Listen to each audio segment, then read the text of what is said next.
আমাদের ভারতবর্ষে এমন জনপুরি হুজুরদের মতো একজন আল্লাহওয়ালা ছিলেন, খাজা মাইনুদ্দিন চিশতি রহমাতুল্লাহ আলাইহি। ওনার জামানায় একজন বাদশা ছিল ভাইয়েরা। আবার ওই বাদশা খাজা মাইনুদ্দিন চিশতি রহমাতুল্লাহ আলাইহির উপর অনেক জুলুম করত। এলাকার খানা পিনা বন্ধ করে দেওয়া হয়েছে। এলাকার কিছু সামসা ধরনের নেতা আইসা বলে, হে নেতা সাহেব, হে ভারতবর্ষের নেতা, ভারতবর্ষে একজন আল্লাহওয়ালা এসেছেন খাজা মাইনুদ্দিন চিশতি। উনি এত ভাইরাল মানুষ, এত প্রসিদ্ধ মানুষ, সবাই ওনার মুরিদ হতে যায়। ওনার বয়ান শোনার জন্য হাজার হাজার মানুষ চাতক পাখির মতো বসে থাকে। আস্তে আস্তে বাড়তে বাড়তে ওনার ভক্তবৃন্দ বাইরে যাইতেছে, কি করা যায়। এক পর্যায়ে বাদশার পক্ষ থেকে ঘোষণা আসলো, না না, এইভাবে এই মৌলবীকে আর সামনে বাড়তে দেওয়া যাবে না। মৌলবীর জন্য দেশের আলো বাতাস বন্ধ করে দাও, খাবার দাবার পানি পর্যন্ত বন্ধ করে দেওয়া হোক।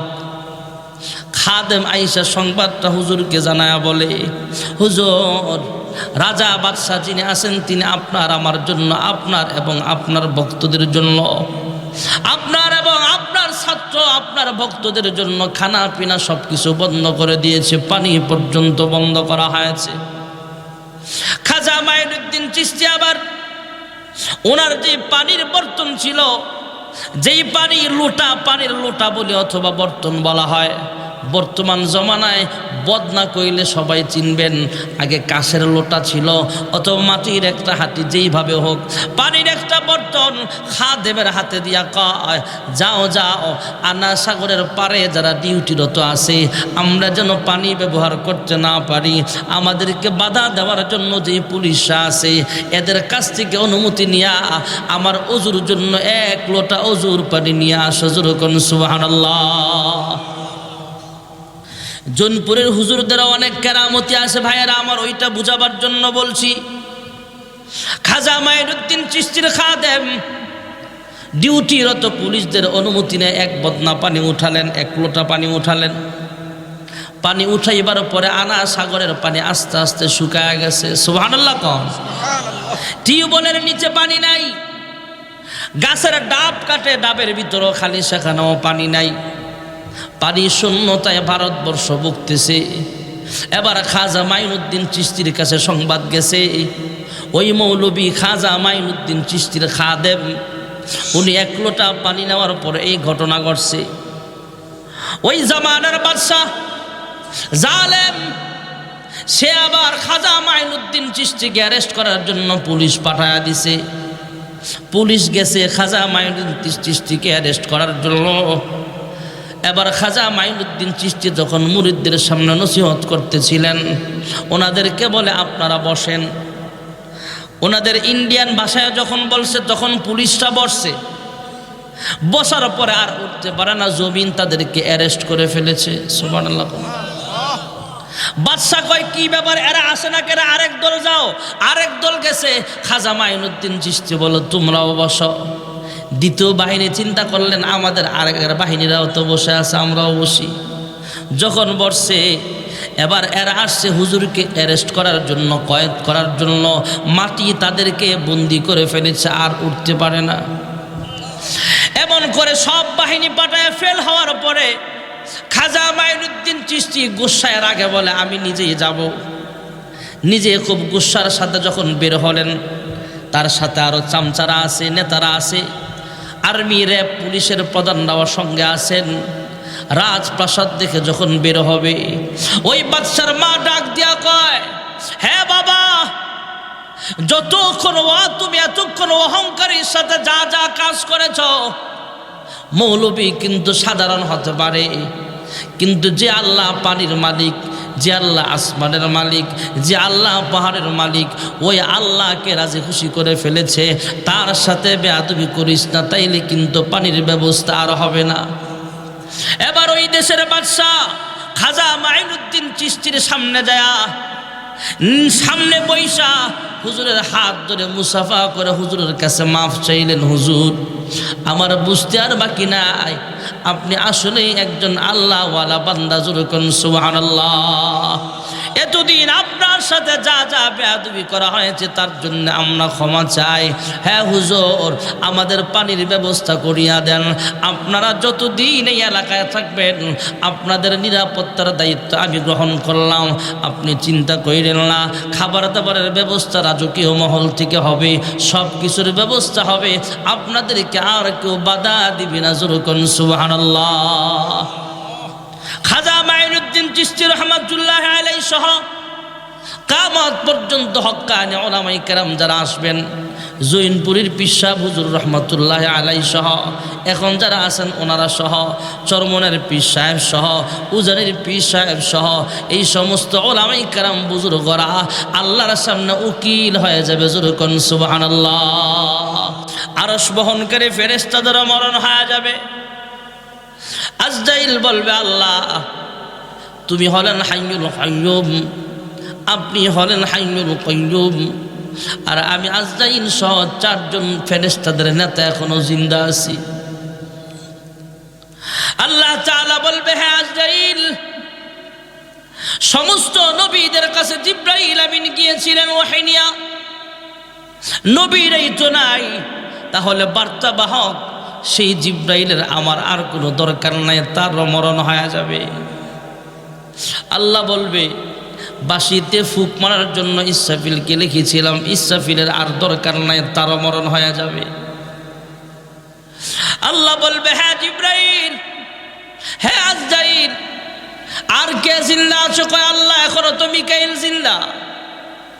আল্লাহ বলবে, জমিনের মানুষের খেদমতের জন্য বৃষ্টি বর্ষণ করাইছিলাম আসমান থেকে, আমি আল্লাহ মানুষের খাদ্যমন্ত্রী বানিয়েছিলাম মিকাইল আলাইহিস সালামকে। মানুষই তো নাই, খাদ্যমন্ত্রীর আমার কোনো প্রয়োজন নাই, তারও মরণ হয়ে যাক। মিকাইলের মরণ হয়ে যাবে, জিবরাইলের মরণ হয়ে যাবে, ইসরাফিলেরও মরণ হয়ে যাবে। আল্লাহ জিজ্ঞেস করবে, হ্যাঁ আজরাইল, আর কে জিন্দা আছে? আজরাইল বলবে, আল্লাহ আপনি হলেন হাইয়ুল কাইয়্যুম, আর আমি জিবরাইল আজরাইল এখনো জিন্দা আছি। যেরকম সুবহানাল্লাহ। আল্লাহ তাআলা বলবে, পৃথিবীর মানুষের জান কবজ করার জন্য তোমার সৃষ্টি করেছিলাম, পৃথিবীর সব মানুষ তো মারা গেছে, তোমার আর কি দরকার? তোমারও মরণ হয়ে যাক। কুল্লু মান আলাইহা ফান ওয়া ইয়াবকা ওয়াজহু রাব্বিকা যুল জালালি ওয়াল ইকরাম। আল্লাহু আকবার। আজরাইলের মরণ হয়ে যাবে। আল্লাহ বলবে, হে আজরাইল, একমাত্র আমি আল্লাহ হলাম হাইয়ুল কাইয়্যুম, তোমারও মরণ হয়ে যায়। আজরাইল সেদিন আল্লাহকে ডাক দেয়া বলবে, আল্লাহ পশু পাখির জান কবজ করলাম, মানুষের জান কবজ করলাম, এখন আমারও মরণ হয়ে যাবে। সেদিন আজরাইল আল্লাহর হুকুমে যখন আজরাইলের ইন্তেকাল হবে, তখন আজরাইল বিকট আকারে একটা চিৎকার মারবে। ভাইরা আমার, বন্ধুরা আমার, তখন যদি ইসরাফিল সিংহায় ফুক নাও দিত, পৃথিবীতে মানুষ সেদিন জিন্দা থাকত, ইসরাফিলের বাঁশিতে আর ফুক দেওয়া লাগতো না। আজরাইলের বিকট চিৎকারের আওয়াজে মানুষ কলিজা ফেটে দুনিয়া থেকে বিদায় হয়ে যাইত। আজরাইলের মরণ হয়ে যাবে। হাজার হাজার বৎসর পর্যন্ত আল্লাহ একাই থাকবেন। আল্লাহ নিজেই কুদরতি আওয়াজ দিয়া হুঙ্কার মারবেন, লিমানিল মুলকুল ইয়াউম। পৃথিবীতে কোনো মানুষ জিন্দা নাই, ফেরেশতা জিন্দা নাই, সকলের মরণ হয়ে গেছে, কে তার জবাব দিবে? আল্লাহ নিজেই সেদিন জবাব দিবেন, লিল্লাহিল ওয়াহিদিল কাহ্হার। হাজার হাজার বছর পার হয়ে যাবে। ভাইয়েরা আমার, মহান আল্লাহ রাব্বুল আলামিন আবার পুনরায় ইসরাফিলকে জিন্দা করবেন। ইসরাফিলকে জিন্দা করার পরে বলবেন, তুমি আবার বাঁশিতে ফুক মারো। আবার বাঁশিতে ফুক মারলে আল্লাহ হাসরের মাঠ কায়েম করবে। হাসরের মাঠ, আল্লাহ যেদিন হবেন বিচারক, আল্লাহ বিচারকের আসনে বসে যাবেন। পৃথিবীর সমস্ত মানুষ আমরা হয়ে যাব আসামি।